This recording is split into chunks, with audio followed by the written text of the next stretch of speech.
सिंधु नर रूप हरि महामोहतम पुंजासु बचन रवि कर निकर कुंद इंदु शम देह उमारमन करुणायन जाहि दीन पर नेह करहु कृपा मर्दन मयन। ओम श्री सद्गुरुदेव भगवान की जय।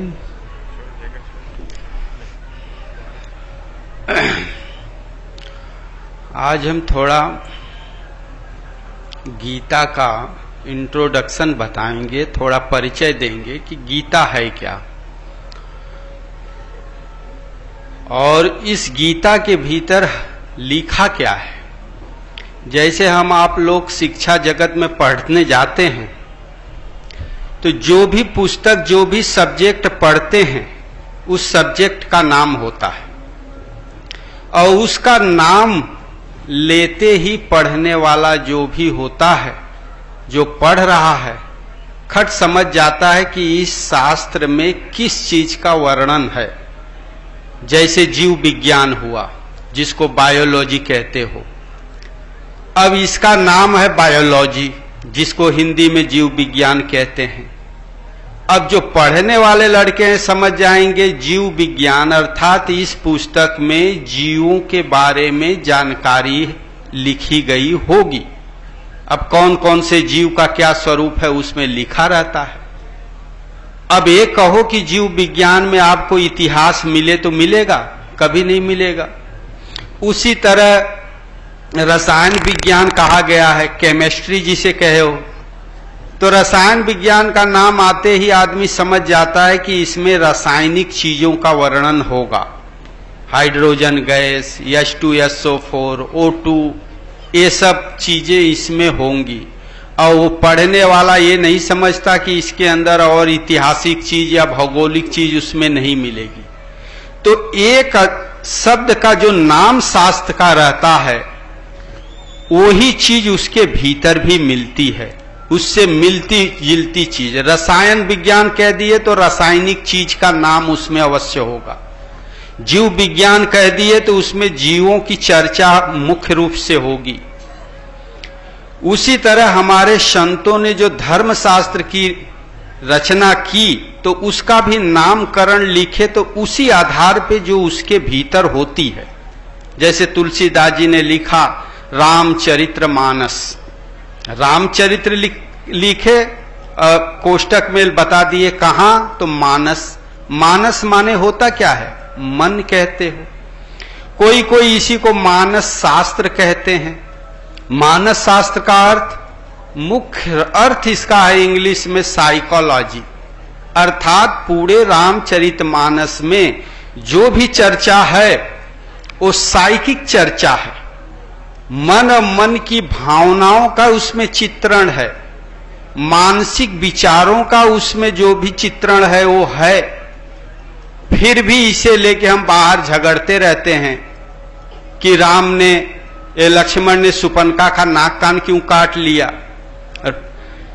और राम ने झूठ क्यों बोला सुपनका से कि लक्ष्मण विवाहित नहीं हैं, उनके पास जाओ। ऐसे झगड़े, अब ये कोई इतिहास नहीं है, ये मानस है। मनोभावना को तुलसीदास जी उसमें लिखे हैं। शीर्षक हम पढ़ते हैं फिर भी उसको उस ढंग से नहीं अपनाते। यदि उस ढंग से अपना लें तो एक एक चौपाई कहीं भी आपको सीख भर का अवकाश तर्क करने का नहीं मिलेगा। लेकिन हम तो खिचड़ी के रूप में उसको एक्सेप्ट करते हैं। कभी भगवान भक्ति के रूप में लेते हैं तो कभी बाहर ढूंढने लगते हैं। सीता को स्त्री मान लेते हैं, राम को पुरुष मान लेते हैं, सुपनखा को डाइन मान लेते हैं, रावण को निशाचर मान लेते हैं, है भी उसी तरफ में। लेकिन ये सब हमारे आप की भावना अच्छी बुरी का चित्रण है। अब मन पे उसको आधारित करते चलें, घटाते चलें तो शास्त्र में कभी झगड़ा का नाम ही नहीं होगा। उसी तरह कुरान का भी नाम लिखे तो उसको उसी ढंग से लें तो बाहर मार काट खत्म हो जाए। बाइबिल को उसी ढंग से लें तो वही चीज पाएंगे जो रामायण में है, जो गीता में है, जो सब महाभारत में है। उसी तरह जब गीता का चर्चा किया जाता है तो इसको कहते हैं श्रीमद् भागवत गीता। अर्थात इस गीता में वो क्या चीज है? श्री माने लक्ष्मी, श्रीमद मद माने होता है विचार, भागवत माने भगवान की भगवत्ता। ये तीनों का गायन है। उत्तम विभूति, भगवान का ऐश्वर, उत्तम विवेक इस गीता में लिखी हुई है। यदि इसको हम पढ़ें तो यही चीज मिलेगी। दूसरा, यदि हम खाली गीता का अर्थ लेते हैं तो गीता का अर्थ होता है गो अतीता स गीता। गो से जो अतीत चीज है उसकी इसमें जानकारी है। अब गो से अतीत क्या है? पहले तो गो शब्द का अर्थ समझना पड़ेगा। आज हम आप लोग गो शब्द का अर्थ नहीं समझते, लेकिन 5000 बरस जब भगवान कृष्ण इस धरा धाम पे थे तो गो शब्द का ही प्रचलन था। 5000 वर्ष का जनरेशन गैप पड़ जाने से गो शब्द हम भूल गए, मंत्र सब भूल गए।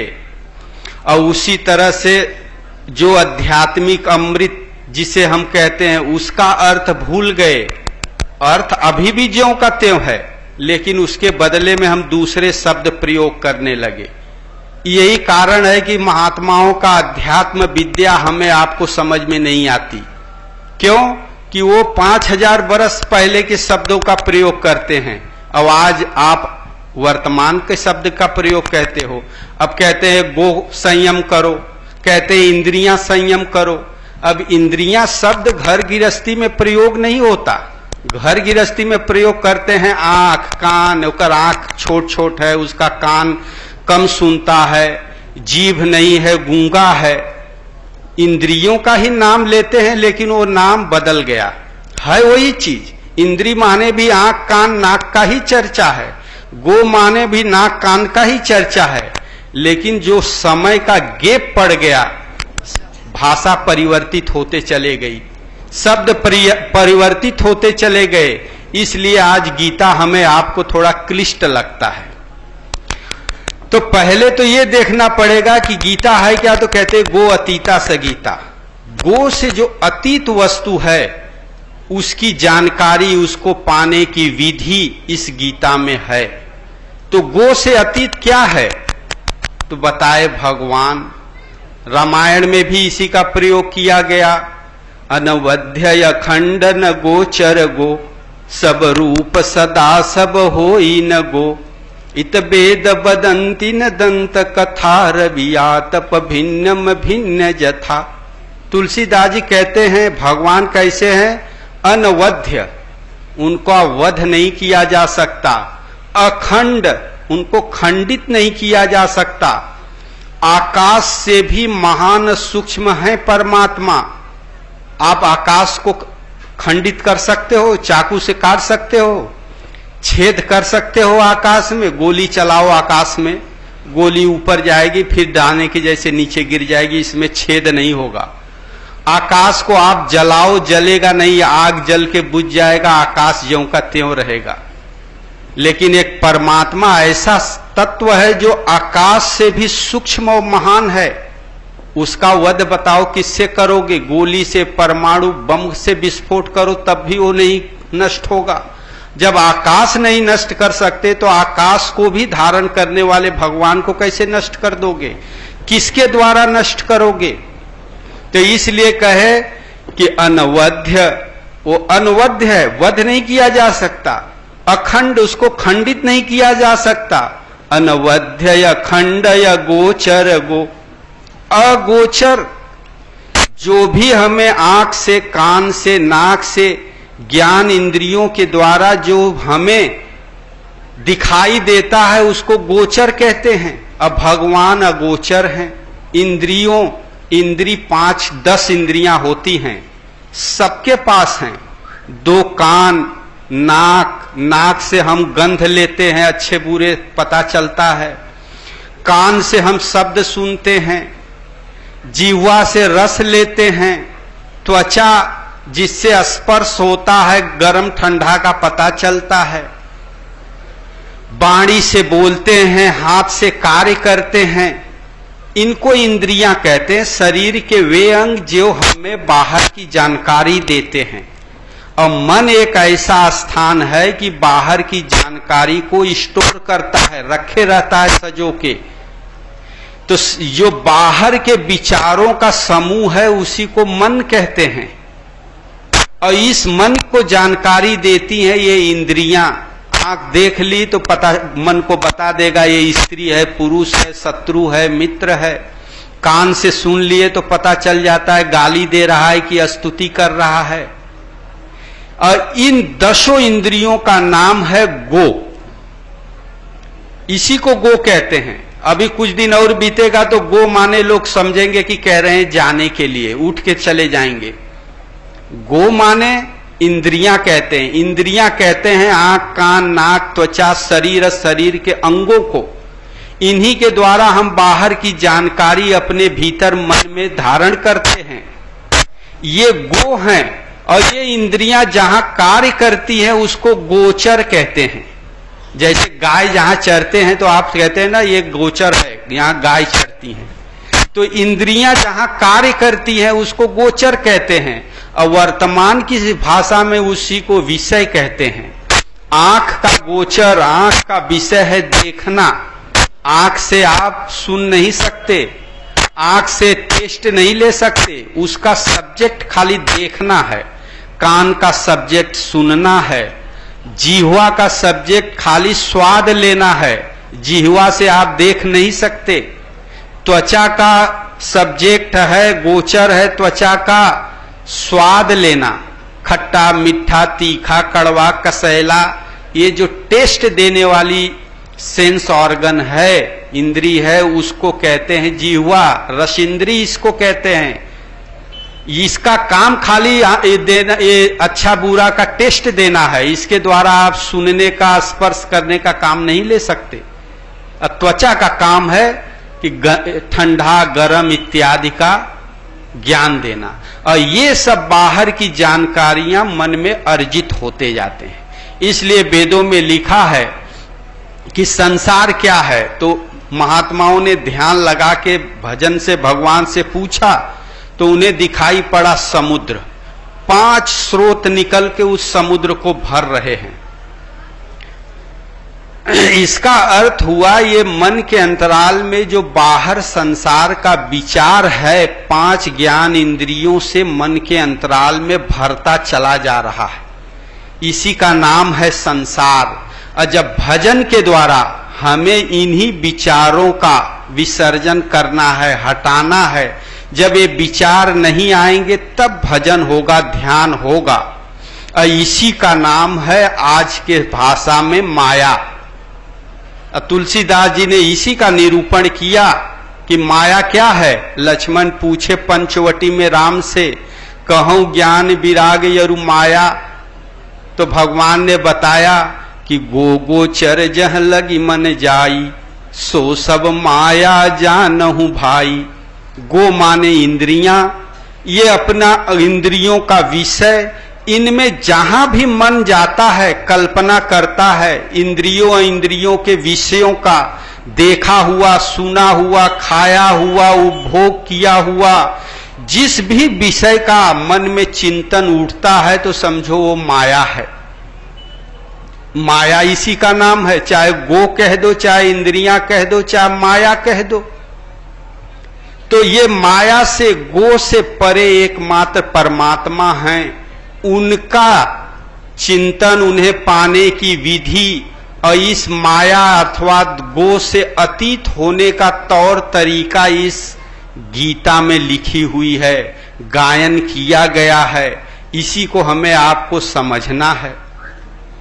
अब दूसरी बात ये देखना है कि भाई भगवान शरीर दिए हैं, आंख, कान, नाक दिए हैं प्रयोग करने के लिए, तो हम प्रयोग करें क्यों न। ये इसको माया क्यों कह दिए? माया तो ऐसी है कि जीव को मोह में डाले रहती है, भगवान से मिलने नहीं देती। तो ये इंद्रियां हमें मिली हैं तो किस तरह से भगवान से विलग कर देते हैं। इसी का नाम देहा आसक्ति है, माया है, प्रकृति कहा गया है, इसी को इंद्रियां कहा गया है। तो ये किस रूप से कार्य करती है ये हमें देखना है। और गीता का उपदेश शुरू हुआ तो इसी से। अर्जुन ने बहुत कहा भगवान युद्ध नहीं करूंगा, रख के रथ पे धनुष बाण बैठ गया। अब भगवान उपदेश शुरू किए तो इसी शब्द को लिए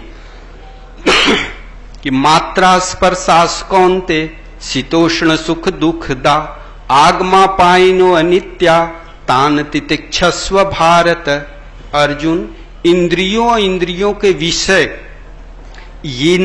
इनके इंद्रियों का विषय, इनका स्वरूप बताए कि ये जन्म मृत्यु का कारण है। ये ही आगमा पाइडो अनित्या, अनित्य है, असत्य है, माया है। तान तितिक्षस्व भारत।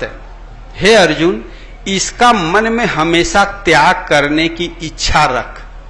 जिसके मन में शरीर को सुख सुविधा देने वाले विषय भोग गो में आसक्ति जिसके मन में नहीं है, उसके मन में वैराग्य वास करता है। गोस्वामी तुलसीदास जी लिखते हैं कि जानिय तब मन बिरुज गोसाई, जब उर बल विराग अधिकाई, सुमत क्षुधा बाढ़ई नित नई, विषय आस दुर्बलता गई, विमल ज्ञान जल जब सो नहाई, तब रह राम भगति उर छाई। तो इसका मन ये शुद्ध नहीं होता। ऐसे कहते हैं कि हम झूठ नहीं बोलते, सिगरेट नहीं पीते, हमारे मन में सात्विक भावना है। ये बात नहीं है।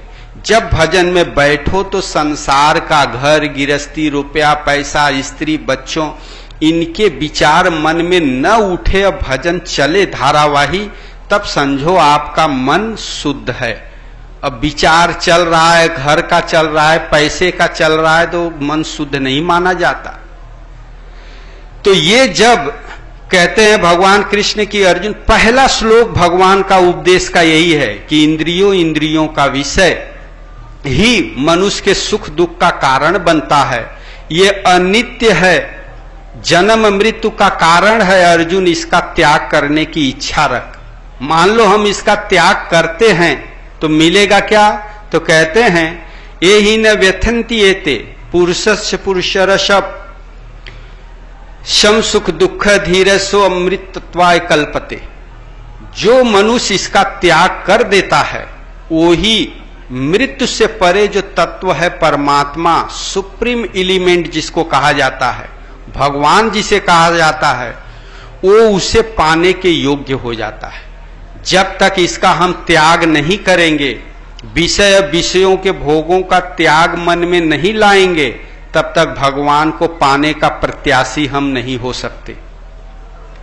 अब इसी को थोड़ा सूक्ष्म रूप से समझा जाए कि इंद्रियों का विषय जो होता है, आंख से हमने देखा, कान से सुना, शरीर से अच्छे अच्छे कमरे, अच्छे अच्छे भोगेश्वर का उपभोग कर रहे हैं, तो हर्जा क्या है? सारा संसार तो वो ही चाह रहा है, उसी के पाने के लिए धन संपत्ति कमा रहा है, तो उसमें हानि क्या है? तब भगवान श्री कृष्ण ने बताया कि अर्जुन, इंद्रियार्थे राग द्वेष व्यवस्थितो तयोर्न वशम आगच्छेत तव यस्य परिपंथिन। कि इंद्रियों के भोगों में, शरीर के सुख प्रदान करने वाले पदार्थों में राग द्वेष छिपे रहते हैं। ये जीवाणु इसमें ही रहते हैं और ये राग द्वेष व्यवस्थितो। और जब मनुष्य इसके वशीभूत हो जाता है, आसक्त हो जाता है इनमें, तो यही राग द्वेष मनुष्य के मन के भीतर आ जाते हैं। भगवान ने इस शरीर में स्वाभाविक क्षमता दिया है, वो क्षमता को नष्ट करते हैं विकार, रोग करते हैं। और रोग कहां से पैदा होते हैं? बाहर से आ जाते हैं। सर्दी हुआ, वातावरण में जीवाणु फैल गए, आपको सर्दी हो गया, खून में वो जीवाणु आ गए, अब आपको कष्ट देने लगे। उसी तरह भगवान ने हमारे मन के भीतर स्वाभाविक बल दिया है, उस बल से हम चाहें तो जो चाहें वो कर लें, जो इच्छा कहें पूर्ति हो जाए। लेकिन जब राग द्वेष मन के भीतर आ जाते हैं, एड्स जानते हो क्या होता है? एड्स कहते हैं, किसी को एड्स हो गया है, उसका खून तुम्हारे खून में मिल गया तो अंदर जाके खून में वो सूक्ष्म रूप से बैठ जाते हैं, धीरे धीरे अपना विकास करते करते पूरे खून में हावी हो जाते हैं। जब हावी हो गए तो आप में जो क्षमता है विकारों से लड़ने का, शत्रु से लड़ने का, उसको नष्ट कर देते हैं और सारे रोगों को शरीर में स्थान दे देते हैं। बुखार हो गया तो मरते दम तक नहीं छूटेगा, सर्दी हो गया तो मरते दम तक नहीं सर्दी छोड़ेगा, चोट लग गया तो जल्दी ठीक नहीं होगा। सारे रोगों को अपने भीतर ले जाते हैं और रोगों को नष्ट करने वाले जो शक्ति है उसको खत्म कर देते हैं। उसी तरह से ये राग द्वेष, इसी का दूसरा नाम है काम क्रोध, इसी को कहते हैं मोह आसक्ति। ये जन्म लेती है किससे? इंद्रियों के संयोग से। अब जैसे संयोग हुआ, एक बार, दो बार, चार बार, जैसे मिठाई हुआ, चाहे शराब हुआ, एक बार चखो, दो बार चखो, तीन बार चखते चखते जब आदत पड़ गई तो यही राग उसमें जग गया, आसक्ति पैदा हो गई। अब किसी ने बोतल फोड़ दिया तो क्रोध भी पैदा हो गया, कोई पिला रहा है तो इतना पी लिए कि होश ही नहीं, न पैसे का न शरीर का, लोभ पैदा हो जाता है। यही काम क्रोध लोभ मोह सब पैदा कर देता है मन के अंदर। कौन? इंद्रियों और इंद्रियों का विषय। इसलिए भगवान मना कर रहे हैं, भाई जियो लेकिन इसमें आसक्त मत हो जाओ।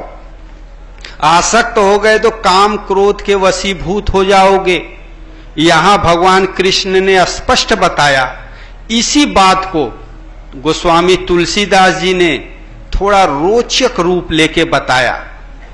वाल्मीकि रामायण और तुलसीदास जी के रामायण में पढ़ो तो रावण का जन्म है, कैसे रावण जन्म लेता है। तो बताए विश्रवा नाम के एक महात्मा थे, पहली पत्नी उनकी भरद्वाज की कन्या थी, दूसरी असुरराज कौन थे, उनकी कन्या कैकेसी थी। भरद्वाज की पुत्री से पैदा हुए कुबेर जो कि देवता थे। ये राक्षस कन्या थी, अग्निहोत्र के समय जाके खड़ी हुई, बोले क्यों आई? तो बोले हम पुत्र चाहते हैं। कहें अरे बड़ा खतरनाक पुत्र होगा। कहें कोई बात नहीं, कृपा रहे आपकी। तो उनसे जब संयोग हुआ रति हुई कैकेयी से, तब रावण पैदा हुआ, कुंभकर्ण पैदा हुआ, विभीषण पैदा हुए। तीनों ने तपस्या किया। भगवान ब्रह्मा जी ने आशीर्वाद दे दिया कि जाओ किसी से नहीं मारे जाओगे। बोलो क्या चाहते हो? तो रावण बोला कि हम काहू के मरे न मारे। तो बोले एक दो तो छोड़ना पड़ेगा। तो बोले बानर मनुज जात दुई बारे, बंदर और मनुष्य को छोड़ के हम किसी से न मरे। ब्रह्मा जी ने आशीर्वाद दे दिया। अब जब आशीर्वाद हो गया कि किसी से मरेंगे नहीं, तो लगा अत्याचार करने, औरतों को हर लाए, संतों को पिटाई करने लगा। फिर सभा बुलाया राक्षसों का, बोला सुनो, हमारे बैरीय विबुध बरु था, हमारे शत्रु खाली देवता हैं। ते सन्मुख नहीं करई लड़ाई, जान सबल रिपु जाहि पराई। तिनकर मरण एक विधि होई, कहूं बुझाय सुनऊं सब कोई। कैसे होगा? तो द्विज भोजन मख होम सराधा, तिन कई जाई करऊं तुम बाधा। क्षुधाहीन बलहीन सुर सहजई मिली हैं आय, की मरी हूं की छाड़ी हूं भली भांति अपनाए। तो मानस लिख रहे हैं तुलसीदास जी। रावण कहा कि ये देवता को जीने मत दो, और ये ऐसे नहीं मरेंगे। बोले क्या करें? बोले जहां श्रद्धा होता हो उधर जाके बाधा डालो।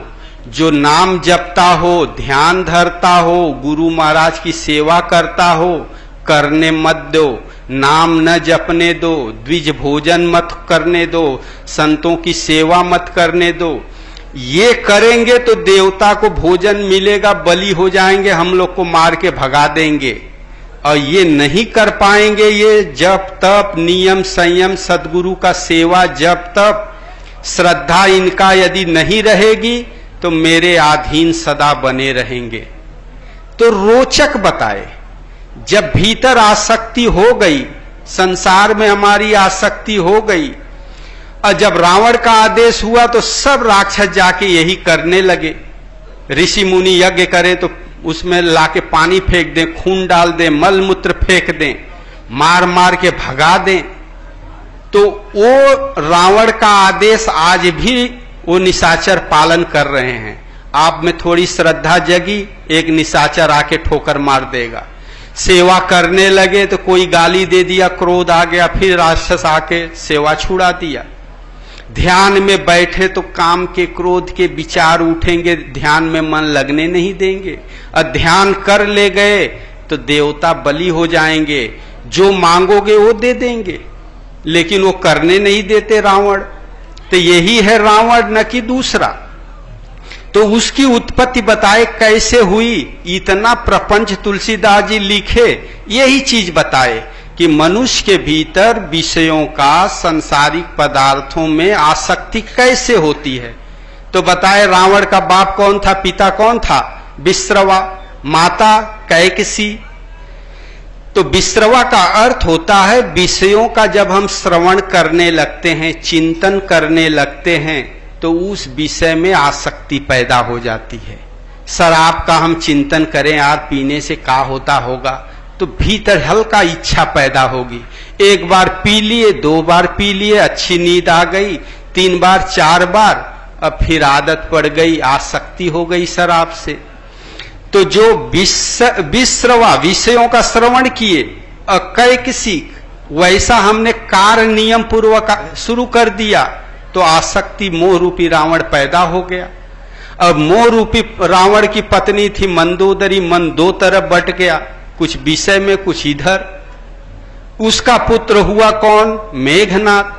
जब आसक्ति होती है तो मन में कामना पैदा होती है उसकी सदैव पाने की, यही है मेघनाथ। तो विषयों में हमारी आसक्ति कैसे पैदा होती है उसकी तरीका तुलसीदास जी ने बताया, थोड़ा रोचक रूप लेके बताया। और यहां पे बता रहे हैं गीता में भगवान कृष्ण कि ध्यायते विषयान पुंसा संगस्ते सुपजायते। जैसे आप भगवान का ध्यान करते हो तो भगवान में आपकी आसक्ति होगी, प्रेम होगा। अब विषयों का चिंतन करोगे तो कहते हैं कि विषयों की आसक्ति होगी। अब आसक्ति किसको पैदा करती है? तो कहते हैं कि संगात संजायते कामा, काम पैदा होता है, कामना इच्छा पैदा होती है। कामात क्रोधो अभिजायते, जब कामना की पूर्ति होती है, होते जाती है तो लोभ पैदा हो गया। इसी को रामायण में नारांतक कहा गया है, काम को कहा गया है मेघनाथ, क्रोध को कुंभकर्ण कहा गया है। यदि कामना की पूर्ति नहीं होता है तो क्रोध पैदा होता है। अब रावण की पार्टी बढ़ते चली जाती है। तो कहते हैं कि जो विषयों के ध्यान करने से, चिंतन करने से आसक्ति पैदा होता है, आसक्ति से कामना पैदा होती है, कामना से क्रोध पैदा होता है, लोभ पैदा होता है। और ये पैदा होता है तब आदमी भजन चिंतन जो करते रहता है वो सब धीरे धीरे छूट जाता है, ये विषयों में आसक्त हो जाता है। यही तुलसीदास जी बताए और विनय पत्रिका में उसका स्पष्ट रूप बताए कि तद्भ्रात अहंकार काम रिपुहारी। और यहां गीता में भगवान कृष्ण भी इसी का स्वरूप बताते हैं कि अर्जुन इंद्रियार्थ राग द्वेष व्यवस्थितो, इसमें ही से ही राग द्वेष आसक्ति और क्रोध पैदा होता है, इसके वश में नहीं होना चाहिए। मान लो हम तो वश में हो गए, तो ये काम क्रोध हमारे ऊपर किस तरह का प्रभाव डालते हैं? तो भगवान श्री कृष्ण अर्जुन को बताए। अर्जुन पूछा भगवान इसी अध्याय 3 में ही कि आप उपदेश दे रहे हो, संत उपदेश देते हैं, शास्त्र में लिखा है कि भजन करना चाहिए, विषयों से नरक होता है, दुख भोगना पड़ता है, तब मनुष्य करते क्यों नहीं है? क्या कारण है कि वो विषयों में ही पड़े रहते हैं? कौन उसको प्रेरित करके विषय भोगों में फंसाए रहता है? तब भगवान श्री कृष्ण बोले, अर्जुन ने कहा, अथ केन प्रयुक्तो अयम पापम चरति पुरुष अनिच्छा वाश्रय बलादीव नियोजित। बलात् किसकी प्रेरणा से मनुष्य पाप का आचरण करता है? तब भगवान श्री कृष्ण ने कहा, अर्जुन, कामेश क्रोधेश रजोगुण समुद्भव महाशना महापापमा विदेन्वी वैरिणम। आसक्ति से पैदा होने वाली काम क्रोध ये सबसे बड़े पापी हैं, ये महासन, इनकी पूर्ति कोई आज तक कर ही नहीं पाया। शराब में आसक्ति हो गई, शराबी हो गए, पीते पीते कभी तृप्ति होगी? कभी नहीं होगी, जब तक कि टेक से उसको छोड़ न दो। तो महासनो महापापमा विदेन्वी वैरिण, और यही मनुष्य को जबरदस्ती कान पकड़ के पाप का आचरण करा देते हैं। दिल्ली का केस आप लोग सुने हो, जो व्यक्ति थे वो 6-7 लोग, 1-1.5 घंटे का काम था, प्रेरणा करके यही पाप उससे करा दिए। कराने के बाद जन्म भर उनको या तो जेल होगा या तो फांसी। कोई नहीं चाहता हम पाप करें, सब जानते हैं पाप का परिणाम अच्छा नहीं होता। पाकिट मार भी पाप का परिणाम जानते हैं, लेकिन ये पैसे का लोभ, वासना, कामना, ये जबरदस्ती कान पकड़ के बलात्कार, चोरी करा लेता है। अब सफलता मिल गई तो लोभ बढ़ जाता है, फिर करने के लिए मन करता है। अब पकड़ गए तो रात दिन पिटाई, जेल। तो ये इतने भयानक हमारे आपके भीतर जब काम क्रोध पैदा हो जाते हैं तो जन्म जन्म हमें इसी कर्म में प्रवृत्त रखते हैं। यही है इंद्रियों का विषयों का स्वरूप, इसी को माया कहते हैं। इसी से हमें छूटना है, और छूटने की विधि ये गीता आपको बताती है। पूरा न पढ़ो, एक श्लोक का भी सही अर्थ अगर आपको समझ में आ गया तो गीता समझ में आ गई। अब जब हम आसक्त हो जाते हैं विषयों में, हमारी इंद्रियां फंस जाती है, इसी का चित्रण हर शास्त्र में मिलेगा। अब रामायण में देखो, सीरियल में दिखाया गया है कि लक्ष्मण मेघनाथ से लड़ रहे थे, तो उसकी एक आदत थी, लड़ने से पहले जाए निकुंभला मंदिर में, और निकुंभला मंदिर में यज्ञ करे। यज्ञ करने के बाद निकले तो वट वृक्ष के नीचे जाके भूतों की बलि दे के तो फिर उसमें ऐसी शक्ति आ जाए कि सामने से अदृश्य हो जाए और शत्रु को अव्यक्त रूप से पकड़ के लंका में उठा लाए। इंद्र को ऐसे ही किया, इंद्र ने रावण को जीत लिया था। मेघनाथ गया, अदृश्य होके इंद्र को रस्सी से बांध के उठा लाया लंका। तब ब्रह्मा ने आशीर्वाद एक दिया कि तुम यज्ञ करोगे तो एक रथ निकलेगी, उसमें रहोगे तो कभी नहीं मारा जाओगे, लेकिन याद रखना कि जो यज्ञ में बाधा डालेगा उसी से तुम मरोगे। बोले हम ऐसे जगह यज्ञ करते हैं कि आम आदमी तो वहां पहुंच ही नहीं सकता, और चले गए, इंद्र को छोड़ दिए। तब से उसका नाम था इंद्रजीत। तो ये बाहर नहीं है, हमारे इंद्रियों को ये कामनाएं कैसे जीत लेती हैं, इसका उन्होंने चित्रण बताया। निकुंभला कहते हैं हृदय के अंतराल में, मन के अंतराल में विषयों का हम जब चिंतन करने लगते हैं। काम रूपी मेघनाथ का अर्थ होता है, काम मुख्य रूप से होता है सेक्स को कहते हैं, वासना, स्त्री की कामना, स्त्रियों में पुरुष की कामना, ये है काम रूपी मेघनाथ। निकुंभला मतलब हम जब ध्यान में बैठते हैं तो विजाति लिंग का जब चिंतन करते हैं, यही है उसका यज्ञ करना। विचार किए कि ऐसे करें वैसे करें, और करते करते ये विचार जब कार्य रूप ले लिया तो समझ लो मेघनाथ का यज्ञ पूर्ण हुआ। कोई साधु भजन कर रहा है, किसी स्त्री का चिंतन करने लगा, करते करते शरीर से भी उससे संसर्ग कर लिया तो मेघनाथ का यज्ञ पूर्ण हुआ। और जब यज्ञ पूर्ण हुआ तो उस साधु से, उस शरीर से फिर भजन कभी नहीं होगा। फिर एक ही रास्ता है, सिर्फ मौत। भगवान का बोरिया बिस्तर उठ जाएगा उस शरीर से। ये साधु के क्षेत्र की बात है, गृहस्थी में हो गया तो भगवान क्षमा भी कर देते हैं, लेकिन साधुवई में नहीं करते जो विरक्त साधु होते हैं। तो यही मेघनाथ का यज्ञ है। यहां विभीषण बोला कि जल्दी इसको बंद करो। मेघनाथ यज्ञ करत या पावन खल मायावी देव सदावन, जब प्रभु सिद्ध हो सो परिहै, नाथ बेग पुनि जीत न जई हैं। राम ने तुरंत भेजा, उसका यज्ञ बंद कराया। यज्ञ बंद कराया तो आया भूतों की बलि देने। भूतों की बलि देने का अर्थ है जो वैराग त्याग हमारे भीतर है उसको नष्ट करने को भूतों की बलि कहते हैं। अब वो यज्ञ बंद किया, फिर भूतों की बलि देने आया तो वहां लक्ष्मण थे। हम उसका विचार ही मन में नहीं उठने देते। अभी नेबुआ का आप विचार करो तो मुंह से लार चूने लगता है। तो जिस चीज का आप विचार करोगे वही, उस चीज को जिस इंद्री के द्वारा हम भोगते हैं उस इंद्री में वेग आएगी ही। और अधिक वेग आई तो वैसा कार्य कर देते हैं। कार्य किए तो वैसा संस्कार बन जाएगा, वैसा कर्म बन जाएगा, भोगना पड़ेगा। ये प्रोसेस चलते रहता है मनुष्य के भीतर। तो इसी का चित्रण रामचरितमानस में है। यही भगवान श्री कृष्ण कहते हैं, इंद्रियों के विषय में राग काम क्रोध लोभ रहते हैं, इनके वश में नहीं होना चाहिए। अगर वश में हो गए तो ये भजन नहीं करने देंगे।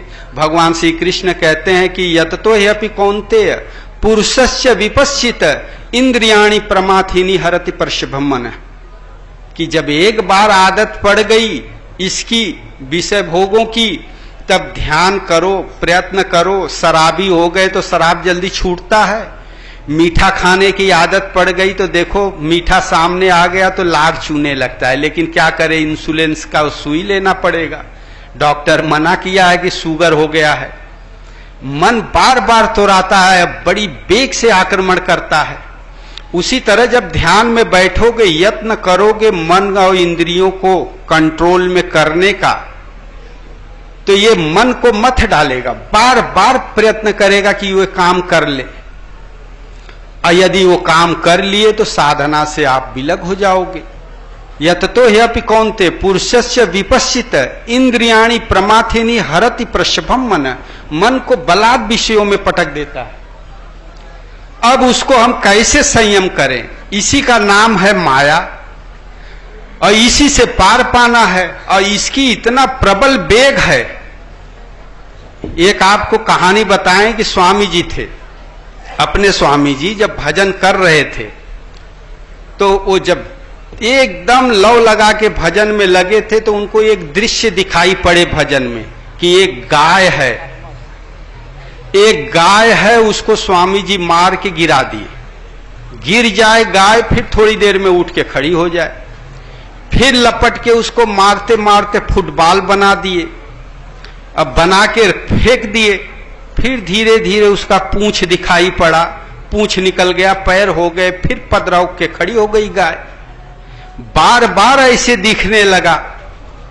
इतने में दिखाई पड़ा कि इनके गुरुजी जो पूज्य परमहंस महाराज थे वो आए, बोले ला।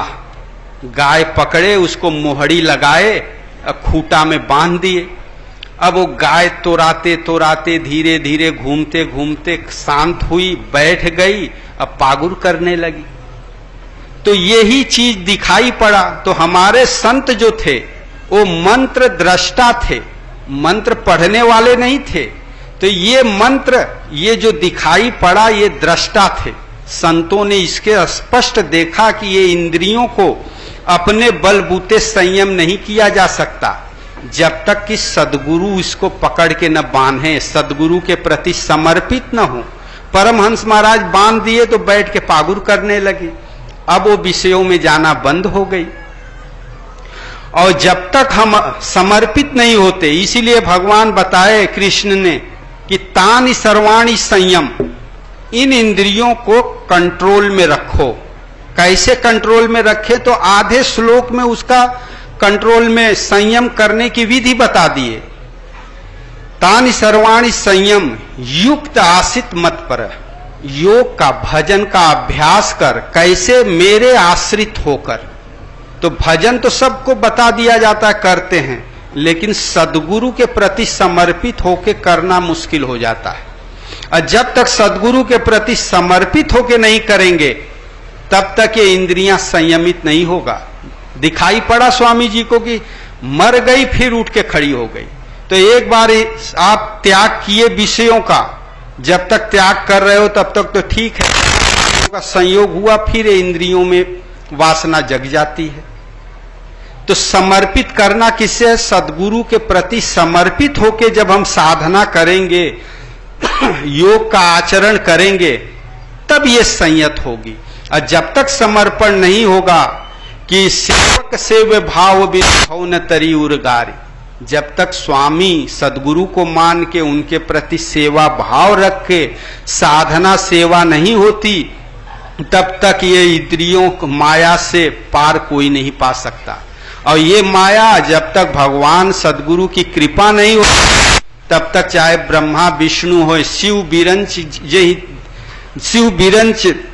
जही देख डेराही अपर जीव के ही लेखे माही। और ये दृश्य स्वामी जी के भी सामने आया था। एक बार एक भगत बहुत परेशान हुआ कि बोला कि भगवान कृपा करो, नहीं तो मैं आत्महत्या कर लूंगा। थोड़ी देर के लिए स्वामी जी विचार किए कि इतनी सुंदर साधना सब भगवान ने, कृष्ण ने बताया, फिर भी लोग इतना दुखी होते हैं कि दुर्लभ मानव तन को पाके भी आत्महत्या करने के लिए व्याकुल हैं। इसका कारण क्या है? तो उस दिन महाराज जब सवेरे ध्यान में बैठे तो उनको एक दृश्य दिखाई पड़ा। माया का स्वरूप सामने आया कि एक भयंकर अजगर, एक आदमी, जो आदमी फोन किया था उसको लपेटे हुए है और सिर पे फन काट के बैठा है।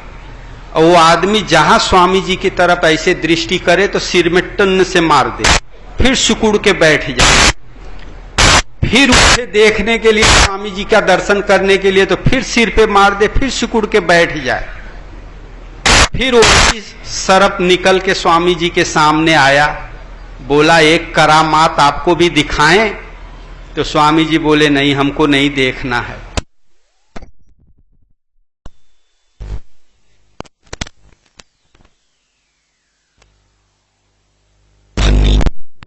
रेंगते हुए वो भयानक सरप चल रहा। कुछ दूर गया तो नदी का दिया, और दूर गया तो समुद्र हो गया। उस दिन स्वामी जी पहाड़ पे हम लोग को बिठा के आए। उस दृश्य के बाद उसका